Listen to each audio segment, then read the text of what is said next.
चला तर भाजी चपाती खाऊन कंटाळा आला असेल तर आपण एक झटपट अशी बिर्याणीची रेसिपी पाहणार आहोत। सोया बिर्याणी आज आपण बनवणार आहोत। एकदम सोप्या आणि साध्या पद्धतीने सोयाबीन पुलाव किंवा सोया बिर्याणी दोन्हीही तुम्ही म्हणू शकता अशी झटपट रेसिपी आहे। Welcome back to my channel Sarika's recipe मध्ये मी सारिका तुम्हा सर्वांचं मनापासून स्वागत करते। आपण झटपट रेसिपी स्टार्ट करूया। बघा त्याच्यासाठी मी 1 वाटी सोयाबीन घेतलेला आहे। ते पाण्यामध्ये भिजत टाकायचं आहे आपल्याला। तर छोटी मोठी तुम्ही तुमच्या साइज आवडीनुसार घेऊ शकता। बघा मी 2 वाट्या पाणी ठेवलेलं होतं गॅसवरती आणि त्याच्यामध्ये मी सोयाबीन टाकलेला आहे। फक्त 5 मिनिटं मी पाण्यामध्ये उकळवून घेते, कारण वेळ असेल तर तुम्ही अर्धा तास भिजत ठेवू शकता। चला तर त्याचबरोबर मी भात बनवण्यासाठी बिर्याणी तांदूळ घेतलेला आहे बासमती। तर मी 1.5 वाटी तांदूळ घेतलेला आहे। हा चांगला स्वच्छ 2 ते 3 पाण्याने धुवून घ्यायचा आहे आणि नंतर पाण्यामध्ये आपल्याला भिजत ठेवून घ्यायचा आहे।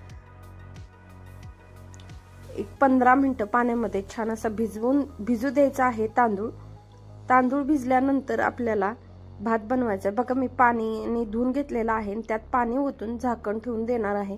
त्याचबरोबर एक बाउल घेतलेला आहे, त्याच्यामध्ये हे सोयाबीन जे आहे ते घेतलेलं आहे। मी गरम पाण्यातून 5 मिनिटात काढून चाळणीमध्ये नितळत ठेवलं होतं आणि त्याच्यानंतर हाताच्या साहाय्याने पिळून घेतले आणि एका बाउलमध्ये घेतलेलं आहे। त्याच्यामध्ये 1 चम्मच लाल मिर्च पावडर टाकायची। त्याचबरोबर त्याच्यामध्ये अर्धा टीस्पून हळद टाकायची आहे। गरम मसाला आहे, त्याचबरोबर लाल कसुरी मेथी आणि 2 चम्मच धना पावडर टाकलेली आहे। आता जो आहे ह्याच्यामध्ये बिर्याणी मसाला टाकायचा आहे। बघा मी हा घरी तयार केलेला बिर्याणी मसाला आहे। तर ह्याच्यामध्ये 3 चम्मच मी बिर्याणी मसाला टाकून घेतलाय। आता हे सर्व टाकून झाल्यानंतर अर्धी वाटी मी दही घेतलेला आहे। दही टाकल्यानंतर आपल्याला चवीनुसार थोडंसं मीठ टाकायचे। चवीनुसार म्हणजे फक्त सोयाबीन आणि ज्या भाज्या टाकणार आहोत त्याला मीठ लागेल एवढ्याच प्रमाणात आपल्याला ह्याच्यामध्ये मीठ टाकून घ्यायचे। आता मीठ टाकल्यानंतर हाताच्या साहाय्याने सर्व दही आणि मसाले सोयाबीन एकत्र करून घ्यायचे। अशा पद्धतीने सोयाबीनला दही आणि मसाले लावून घ्यायच्यात। लगेच आपल्याला त्यामध्ये ज्या आपण भाज्या चिरून घेतलेल्या आहेत त्या टाकायच्यात। आता भाज्या ज्या आहेत त्या आपल्या आवडीनुसार कमी जास्ती करू शकतात। तर मी त्याच्यामध्ये शिमला मिरची, बटाटा, फरसबी अशा भाज्या टाकून घेणार आहे। भाज्या हे आपल्या आवडीनुसार तुम्ही आणखीही टाकू शकता ह्याच्यामध्ये। चला तर हे सर्व आता एकत्र करून घ्यायचे भाज्या टाकून आणि हे असंच 15 मिनिटं झाकून ठेवायचं आहे, म्हणजेच आपलं सोयाबीन आणि भाज्यांना छान असा मसाला लागला जातो। चला तर मी हे 15 मिनिटं झाकून ठेवते, तोपर्यंत आपण कुकर घेऊया।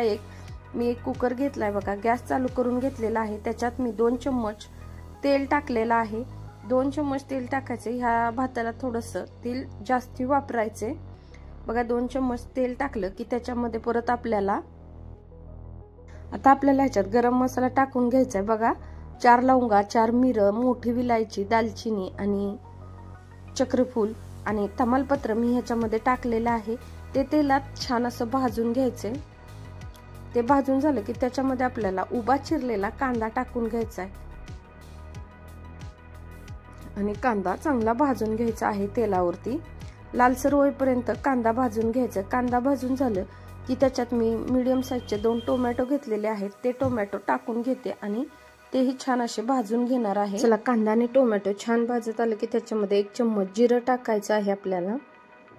जिरं टाकल्यावर त्याच्यामध्ये हळद टाकायची अर्धा टीस्पून।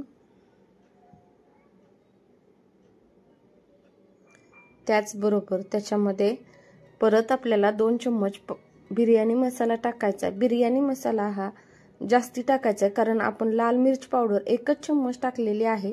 तर चव देण्यासाठी बिर्याणी मसाला जो आहे तो जास्ती टाकायचा आहे।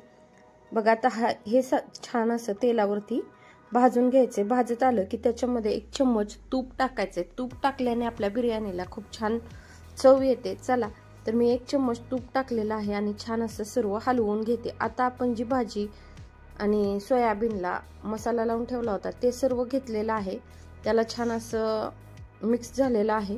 ते आता आपण ह्याच्यात टाकून छान शिजवून घ्यायचं आहे। बघा तेलावरती एक साधारण 5 मिनिटं चांगलं भाजून घ्यायचे।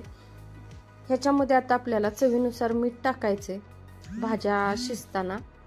तर झाकण ठेवून मी 1-2 मिनिटं त्याला वाफ काढून घेणार आहे।